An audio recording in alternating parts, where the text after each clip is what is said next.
Prezados irmãos, queridos amigos, que a graça e a paz de Cristo Jesus possa repousar no coração de cada um de vocês. É enorme prazer estar com vocês novamente para juntos compartilharmos aí o estudo da lição da Escola Sabatina. Estamos acompanhando temas incríveis e na lição passada e na lição de hoje estamos analisando aí um pouco sobre alguns aspectos relacionados ao período do profeta Eliseu, alguns episódios relacionados com ele, e hoje nós vamos estudar mais um evento muito importante para nós. Quero agradecer a todos vocês que nos acompanham, que assistem estes vídeos que nós tratamos de postar semanalmente. E peço a vocês que continuem curtindo os nossos vídeos, continue colocando lá o seu joinha, beleza? Inscreva-se no nosso canal, se você ainda não se inscreveu, inscreva no nosso canal e ative o sininho para que você possa receber notificações de novos vídeos, tá bom? E compartilhe este vídeo com todos os seus contatos através do WhatsApp, Facebook e toda ou qualquer outra mídia na qual você tem algum tipo de conta, beleza? Então, contamos contigo. E não deixe também de continuar utilizando o nosso material preparado para os cultos familiares, que são as nossas reflexões diárias, pela manhã e pela tarde. Sempre tem um texto bíblico, um pensamento que deve ser lido já por você ou já em sua família, com toda a sua família. O ideal é que se reúna a família para fazer isso, tá bom? Então que Deus possa te abençoar e seja bem-vindo ao nosso estudo da lição, ao nosso programa, onde nós vamos falar palavra de verdade, falar aquilo que é a vontade de Deus, ok? Bom, na semana passada nós falamos um pouco sobre Eliseu, sobre um episódio onde ele estava cercado por exércitos inimigos, pelo exército do rei da Síria, e ali o Senhor enviou também os exércitos celestiais para proteger o profeta Eliseu. O profeta Eliseu, então, tomou algumas atitudes diante de Deus que acabou afetando todo aquele exército, e aquele exército foi levado ao centro de Samaria, e ali eles então estavam cercados pelo exército de Israel. No entanto, houve uma ação, uma atitude de cordialidade. O exército sírio foi tratado de uma maneira cordial, foi servido a eles alimento, um grande banquete foi dado àqueles exércitos. Dessa maneira, então, houve uma paz que reinou ali entre Israel e a Síria, por conta desta cordialidade que foi apresentada por Eliseu e pelo povo de Israel ao exército da Síria. Então, isso fez com que reinasse a paz. Isso fez que já não existissem conflitos, já não existissem aquelas incursões de fronteira de um país ao outro. E houve então, como eu disse, um período onde essas duas nações viveram de maneira harmoniosa. No entanto, na lição de hoje, nós vamos estudar que depois de um determinado período, há então um novo ataque da Síria a Samaria. Quero destacar que não está registrado, ou não se registra quanto tempo passou desde que, ou quanto tempo durou esta paz, quanto tempo durou essa, vamos dizer assim, essa relação de amizade entre Israel e Síria. O que nós podemos destacar é que passou-se alguns anos, logicamente, e após isso ressurgiu novamente este espírito de inimizade entre essas duas nações. Claro, porque deduzimos que passaram-se alguns anos, porque o rei anterior já possivelmente havia falecido. O rei que entra agora na história, o rei da Síria que entra na história, é o rei Ben-Hadad. E na semana passada nós vimos que o rei em questão era o rei Azael, era o rei Azael, que naquele então reinava a Síria. Esse rei de agora, Ben-Hadad, ele é filho deste Azael. Ben-Hadad é o nome que aparece algumas vezes na Bíblia, sempre relacionado com a Síria. E nós não podemos confundir aí os momentos históricos, tá? Esse Ben-Hadad é um completamente diferente de outros Ben-Hadads que foram apresentados também aqui no livro de 1 de Reis. E esse Ben-Hadad, então, agora, ele toma a atitude de estabelecer um ataque contra o povo de Deus, contra Israel. Um ataque contra a capital de Israel. Apenas para enfatizar novamente, o reino nesta ocasião ele estava dividido. Havia o reino do norte e havia o reino do sul. O reino do norte era conhecido como o reino de Judá. E o reino do sul era conhecido como reino de Judá e o reino do norte era conhecido como o reino de Israel. A capital do reino do sul, ou reino de Judá, era Jerusalém. E a capital do reino do norte, ou Israel, era Samaria. Ok? Muito bem. Então, os exércitos sírios agora, comandados por Ben-Hadad, eles sitiariam a capital do reino do norte de Israel, que era Samaria. E ali, então, seria agora uma guerra em proporções bem maiores. Como nós vimos anteriormente, havia incursões de fronteiras que entravam para conquistar uma vila, para conquistar um povoado ou uma cidade um pouco menor. Mas aqui nós vemos que, comandados por Ben-Hadad, eles foram direto à capital. Logicamente que tudo isso proporcionado pelo contexto histórico daquele então. Havia outros conquistadores, havia outras nações poderosas, mas nesta ocasião, Ben-Hadad foi favorecido pelo contexto histórico e militar daquele momento. Por isso, então, ele sitiou a cidade de Samaria, a capital do Reino do Norte. E nós encontramos no texto bíblico que ele levou todo o seu exército para este enfrentamento.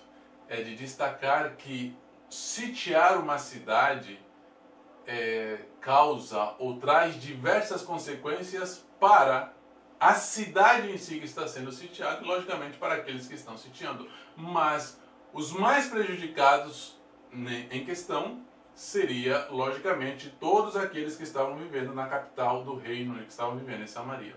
Um sítio, ele era prolongado, ele era demorado.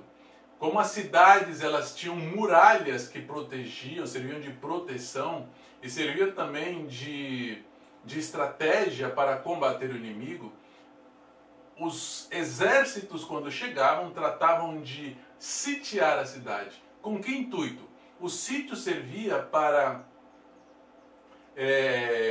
afetar a confiança do exército inimigo, do exército que está sendo atacado. O sítio servia para fazer com que as reservas daquela cidade fossem diminuindo com o passar do tempo. Portanto, haviam sítios que duravam anos, porque dentro da cidade havia reserva suficiente. E era isso justamente que iria acontecer com Samaria. Nós percebemos ali que o sítio da Síria fez com que as reservas da cidade se acabassem por completo. O sítio sírio à cidade de Samaria foi tremendo. Foi de máxima intensidade. O texto bíblico fala que se vendia a cabeça de um jumento por 80 peças de prata. Ainda menciona que a quarta parte de um cabo de esterco de pombo valia 5 peças de prata. Para que nós possamos ter a dimensão apropriada disso, do que significa isso, eu quero tratar de contextualizar isso. Veja só. Primeiro, deixe-me falar do jumento. O jumento, para os judeus, para o israelita, para o hebreu, ele era considerado um animal imundo. Ou seja, não era um animal que se podia comer, se alimentar dele.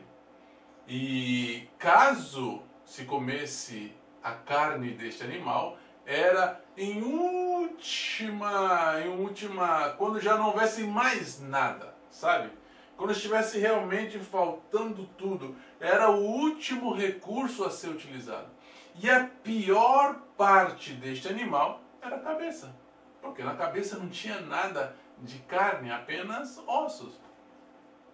Então vejam só, que estava sendo vendido a cabeça de um animal imundo, a cabeça, a pior parte do corpo de um animal imundo, e estava sendo vendida por 80 ciclos de prata. Vamos fazer um cálculo aproximado. 80 ciclos de prata equivale a aproximadamente 900 gramas de prata. 900 gramas de prata. Hoje em dia, se nós fizermos um cálculo, e eu fiz esse cálculo através de um conversor na internet, coloquei ali as 900 gramas, me arrojou o valor de aproximadamente 20 mil euros. Aproximadamente. Euros. Multiplico isso por 4, também aproximado, daria 80 mil reais.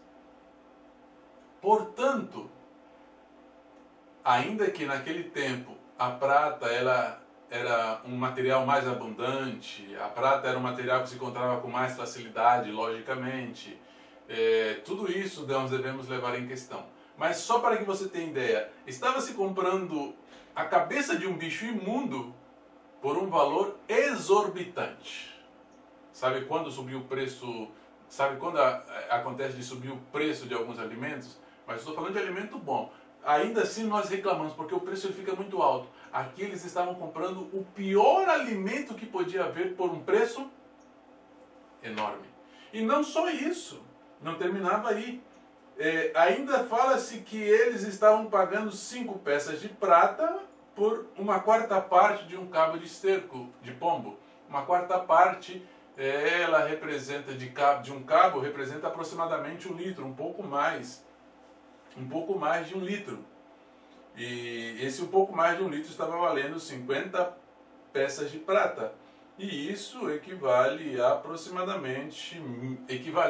como eu disse, levando em consideração a quantidade de prata que existia naquele então, né? Mas hoje era algo aproximadamente de 1.300, seria 5 mil reais aproximadamente, por algo que era também um alimento indesejável. Que era um alimento que não se utilizava, era aquele alimento que estava deixado de lado. Algumas pessoas literalizam dizendo que realmente era esterco de pombo, mas outras pessoas afirmam, outros comentadores afirmam que era aquele alimento mais indesejável, que nunca se utilizava, estava ali por alguma coisa, mas sempre deixava de lado. Mas em um momento de necessidade, até esse alimento indesejável passou a valer tanto. Tudo isso em consequência ao cerco que estava sendo realizado pelo exército sírio. Flávio Joséfo, ele afirmou que os cercos eles eram terríveis, que os cercos eles causavam grandes transtornos na cidade. Ele diz que quando Jerusalém foi sitiada por Tito, Flávio Joséfo falando, ele diz que as pessoas começaram a procurar alimento nos esgotos e também nos depósitos de lixo. Veja a que situação chegou às pessoas por causa de um sítio. Mas por que isso estava acontecendo com Israel? Justamente pela desobediência dele. Justamente pelas práticas indevidas do povo, por terem fugido ou terem deixado de lado a vontade de Deus. Então chegaram a este ponto. O cerco ele foi intenso. E a cada dia ficava mais escasso, mais e mais escasso a comida. Ficava mais e mais escasso qualquer tipo de alimento. Aí nós pensamos, poxa vida, esse é o fundo do poço. O que a pessoa vai fazer? Não tem mais nada para fazer. Ao que vai recorrer agora a pessoa? Já está comendo aí aqueles alimentos mais indesejáveis, está comendo a cabeça daquele animal imundo e pagando um preço tão alto. Só que não termina aí. Quando nós analisamos a pergunta número 2, nós vemos que o fundo do poço é ainda mais fundo.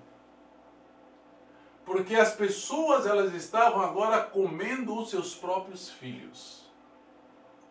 Há uma profecia ou uma advertência de Moisés, e essa advertência de Moisés está registrada, vocês podem buscar aí em vossas Bíblias, em Levíticos 26 e 29, e também está registrada em Deuteronômio capítulo 28, verso 53. E essas duas advertências, ou profecias, podemos dizer, diz que se o povo desobedecesse o Senhor, que chegaria um momento que eles comeriam os seus próprios filhos.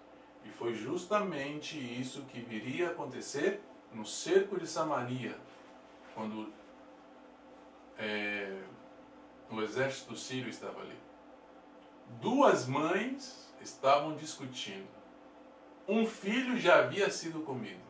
A outra mãe preferiu esconder o seu filho para que não fosse comido. E diante daquela situação, o rei não sabia o que fazer. Portanto, ele rasgou as suas vestimentas, rasgou as suas roupas, porque já não havia mais nada nas reservas do reino. Já não havia de onde tirar. O rei disse: de onde eu vou tirar? Da eira do lagar? Ou seja, já não havia nada. Começaram a comer os seus próprios filhos. E nós encontramos que essa profecia ela se cumpriu em outras ocasiões. Ela se cumpriu aqui em Samaria, como eu estou dizendo, ela se cumpriu quando Jerusalém foi sitiada por Nabucodonosor, e ela se cumpriu também quando Jerusalém foi sitiada por Tito Vespasiano, pelo exército romano. Todas essas ocasiões levaram agora as pessoas a matar, como diz o texto bíblico aqui, a cozer os próprios filhos para se alimentar. Por quê? Novamente, porque deixaram de lado a vontade de Deus. Sabe, quando a pessoa ela deixa de cumprir a vontade de Deus, ela se coloca em uma posição de inimiga de Deus. Ela se coloca em uma posição onde, em uma posição muito perigosa, onde ela pode chegar a praticar atos que são considerados os piores. A pessoa, quando se distancia de Deus, ela se aproxima de Satanás. Quando ela se distancia de Deus, ela deixa de fazer aquilo que é de Deus, ela vai fazer aquilo que é do inimigo. E o povo, nessa ocasião, estava distante de Deus. O povo, nessa ocasião, ela se afastou tanto de Deus que chegaram a este cúmulo. E como nós sabemos que o povo realmente estava tão distante de Deus? Veja só, começando pelo próprio rei. Pelas atitudes que eles estavam tendo. E quando nós analisamos o restante da lição, nós vamos perceber isso. O rei, de alguma maneira, ele queria agradar a Deus. Ele tinha esse desejo.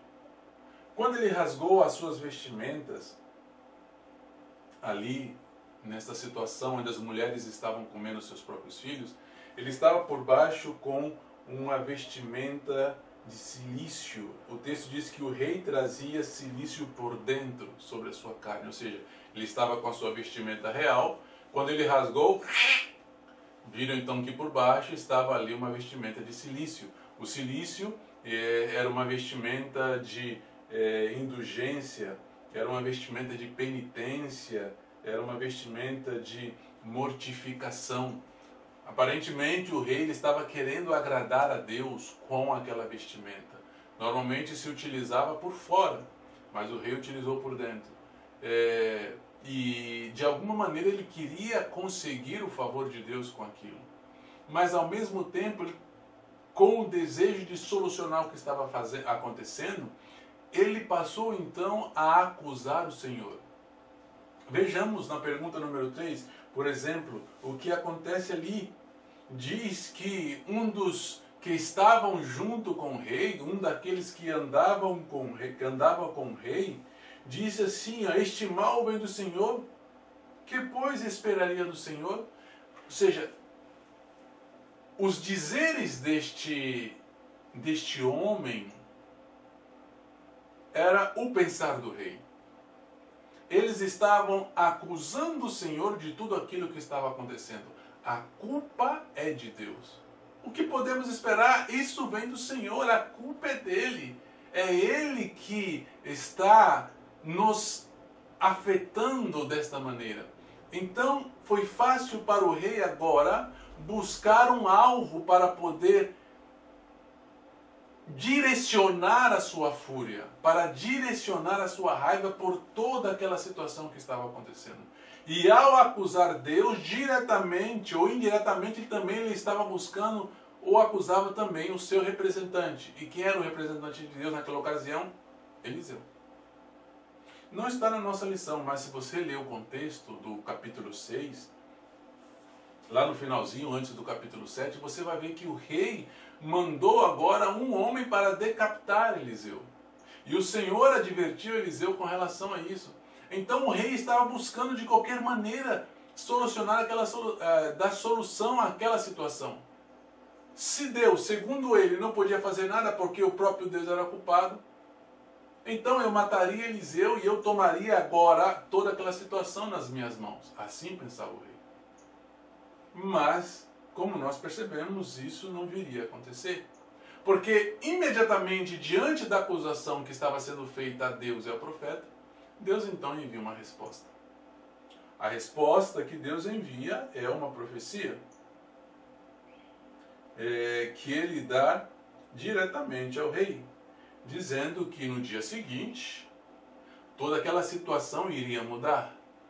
Ele estava dizendo que se naquele momento as pessoas estavam comprando com 80 ciclos de prata a cabeça de um asno, e com 5 ciclos de prata estava comprando uma quarta parte de um alimento indesejável, no dia seguinte eles comprariam um alimento muito melhor com a mesma quantidade de dinheiro.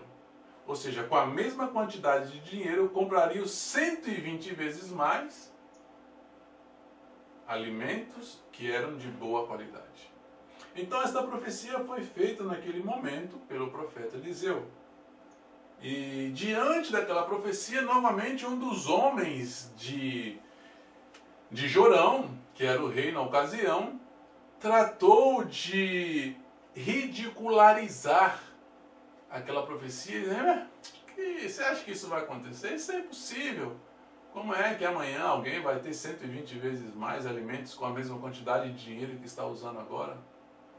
E Eliseu fez uma outra profecia. Ele disse que aquele homem era um que estava ao lado de Jorão, era um dos homens do braço direito de Jorão. E aquele homem, ele tratou com essas palavras de apoiar o rei, de dizer que realmente Deus era o culpado, de dizer que Eliseu deveria morrer por tudo aquilo. Então Eliseu disse a ele: pois bem, você vai ver isso acontecer, mas nem vai provar do alimento. É curioso, irmãos, que as pessoas, elas sempre tratam de ridicularizar a palavra de Deus, tratam de ridicularizar o que vem de Deus. E ao fazerem isso, elas estão atraindo sobre si juízos. Por suas palavras serás condenado, diz o texto bíblico. Então este homem atraiu sobre si os juízos de Deus. Bem, é então que entra na história alguns leprosos. 4, para ser mais exato, de acordo com a pergunta número 4. Leprosos, vocês sabem, eles não podiam viver na cidade, eles tinham um lugar próprio para eles, eles tinham que estar fora dos limites da cidade. E esses leprosos, com certeza, eles estavam fora da cidade, e ali eles eram alimentados pelas pessoas de alguma maneira. Só que todo mundo estava com sede. Com sede, não. Todo mundo estava com fome. Não havia comida para ninguém. Ninguém dava comida para eles. De qualquer maneira, eles iriam morrer, se permanecesse ali sem fazer nada. Eles poderiam morrer de inanição, ou então eles poderiam ir até o acampamento do exército sírio e talvez pudessem morrer também ali, né? Mas eles então tomaram uma atitude e deixaram a entrada da cidade onde eles ficavam e foram então ao arraial do Sírio. E ali a ideia deles era: vamos viver ali, vamos desfrutar daquilo que eles podem nos conceder, e se não, se nos matar, já estamos praticamente mortos mesmo. Então, foram para o arraial. É quando nós percebemos quão grande é o poder de Deus e a intervenção de Deus. Quando Deus atua, as coisas acontecem de uma maneira milagrosa. Quando aqueles leprosos chegaram ao acampamento, o acampamento sírio já estava completamente vazio. Não havia nenhuma alma, nenhuma pessoa. Mas ali estava todo o mantimento que eles haviam levado. Porque imaginem vocês, se estava faltando mantimento para os que estavam em Samaria, para o exército não podia faltar mantimento. Porque era um sítio. E para um sítio tem que haver muita comida para o exército que está fazendo. Então havia muito mantimento ali naquele acampamento sírio. Eles haviam levado mantimento para manter aquele sítio por muito e muito tempo. Ali ficaram também os animais, ali ficaram as riquezas, ouro, prata e todo tipo de joia também, que, claro, eles também carregavam. Então, os leprosos chegaram e viram aquilo tudo vazio, mas por que estava vazio? E aí, então, que nós encontramos o texto bíblico. E o texto bíblico ele diz: e o Senhor fizera ouvir no arraial dos sírios ruído de carros e ruído de cavalos, como o ruído de um grande exército, de maneira que disseram uns aos outros: eis que o rei de Israel alugou contra nós os reis dos heteus e os reis dos egípcios para virem contra nós. Não havia nada, não havia nenhum exército hitita, não havia nenhum exército egípcio. Mas o que fez o Senhor? Fez com que o exército sírio ouvisse como se um grande exército estivesse se aproximando deles. Quando eles ouviram aquilo, perna para quem te quer. Vive mais quem corre mais rápido. E ó, fugiram imediatamente. Fugiram deixando tudo para trás. Fugiram deixando tudo o que eles haviam levado. E é interessante que vejam só, mais uma vez é a intervenção de Deus para salvar o seu povo. E é justamente o que está relacionado com o título de nossa lição: escapando de um ataque sírio. O exército sírio ainda não havia atacado, estava apenas fazendo o cerco.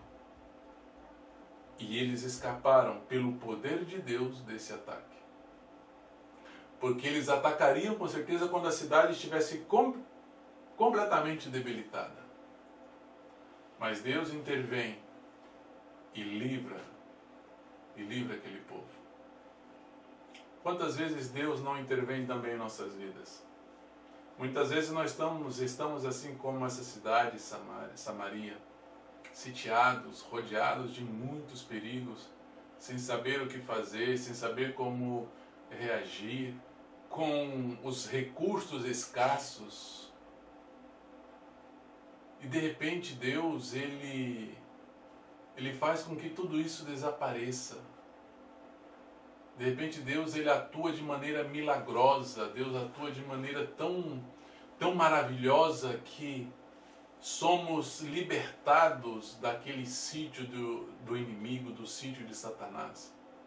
O Senhor, Ele tem o desejo de realmente realizar este milagre em nossa vida e fazer com que tudo aquilo que é escasso em nossa vida também possa desaparecer.